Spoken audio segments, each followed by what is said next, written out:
warned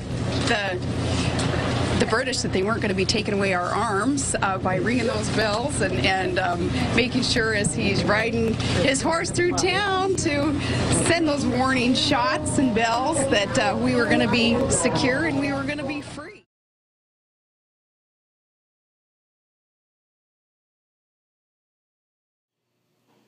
In this segment of the video, I am going to interpret what I think happened on the night of April 18th, 1775. In case this video hasn't told you it already, I'm talking about Paul Revere's ride.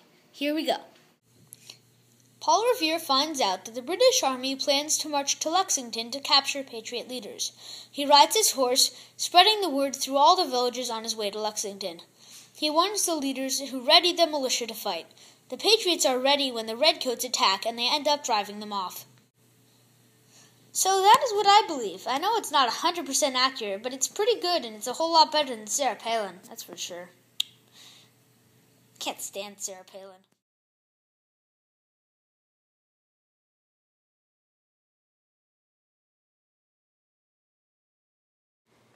Listen, my children, and you shall hear of the midnight ride of Paul Revere. On the 18th of April in 75, hardly a man is now alive who remembers that famous day and year. He said to his friend, if the British march by land or by sea from the town tonight, hang a lantern aloft in the belfry arch of the North Church Tower as a signal light. One if by land and two if by sea, and I on the opposite shore will be, ready to ride and spread the alarm through every Middlesex village and farm, for the country folk to be up and to arm. Then he said good night, and with muffled oar silently rowed to the Charlestown shore. Just as the moon rose over the bay, where swinging wide her moorings lay, the Somerset, British man-of-war, a phantom ship with each mast and spar, across the moon like a prison bar, and a huge black hulk that was magnified by its own reflection in the tide. Meanwhile his friend through alley and street wanders and watches with eager ears, till in the silence around him he hears the muster of men at the barrack door, the sound of arms and the tramp of feet, and the measured tread of the grenadiers marching down to their boats on the shore. Then he climbed the tower of the Old North Church by the wooden stairs with stealthy tread to the belfry chamber overhead, and startled the pigeons from their perch on the sombre rafters that round him made masses and moving shapes of shade, by the trembling ladder steep and tall to the highest window in the wall, where he paused to listen and look down, a moment on the roofs of the town, and the moonlight flowing over all. Beneath in the churchyard lay the dead, in their night encampment on the hill, wrapped in silence so deep and still that he could hear like a sentinel's tread the watchful night wind as it went creeping along from tent to tent, and seemed to whisper, all is well. A moment only he feels the spell of the place and the hour and the secret dread of the lonely belfry and the dead, for suddenly all his thoughts are bent on a shadowy something far away, where the river widens to meet the bay, a line of black that bends and floats on the rising tide like a bridge of boats. Meanwhile, impatient to mount and ride, booted and spurred with a heavy stride, on the opposite shore walked Paul Revere. Now he patted his horse's side. Now he gazed at the landscape far and near, then impetuous stamped the earth, then turned and tightened his saddle girth. But mostly he watched with eager search the belfry tower of the Old North Church, as it rose above the graves on the hill, lonely and spectral and sombre and still. And lo, as he looks on the belfry's height, a glimmer and then a gleam of light. He springs to the saddle, the bridle he turns, but lingers and gazes till full on his sight a second lamp in the belfry burns.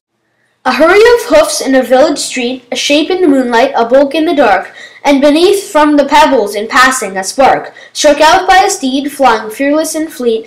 That was all, and yet through the gloom and the light, the fate of a nation was riding that night, and the spark struck out by that steed in his flight kindled the land into flame with its heat. He has left the village and mounted the steep, and behind him, tranquil, broad and deep, is the mystic meeting the ocean tides, and under the alders that skirt its edge, now soft on the sand, now loud on the ledge, is heard the tramp of his steed as he rides. It was 12 by the village clock, when he crossed the bridge into Medford town, and heard the crowing of the cock, and the barking of the farmer's dog, and felt the damp of the river fog that rises after the sun goes down. It was 1 by the village clock. When he galloped into Lexington, he saw the gilded weathercock swim in the moonlight as he passed, and the meeting-house windows, black and bare, gaze at him with spectral glare, as if they already stood aghast at the bloody work they would look upon. It was 2 by the village clock. When he came to the bridge in Concord town, he heard the bleating of the flock, and the twitter of the birds among the trees, and felt the breath of the morning breeze, blowing over the meadow brown. And one was safe and asleep in his bed, who at the bridge would be first to fall, who that day would be lying dead, pierced by a British musket ball. You know the rest in the books you have read, how the British regulars fired and fled, how the farmers gave them ball for ball, from behind each fence and farmyard wall, chasing the redcoats down the lane, then crossing the fields to emerge again, under the trees at the turn of the road, and only pausing to fire and load.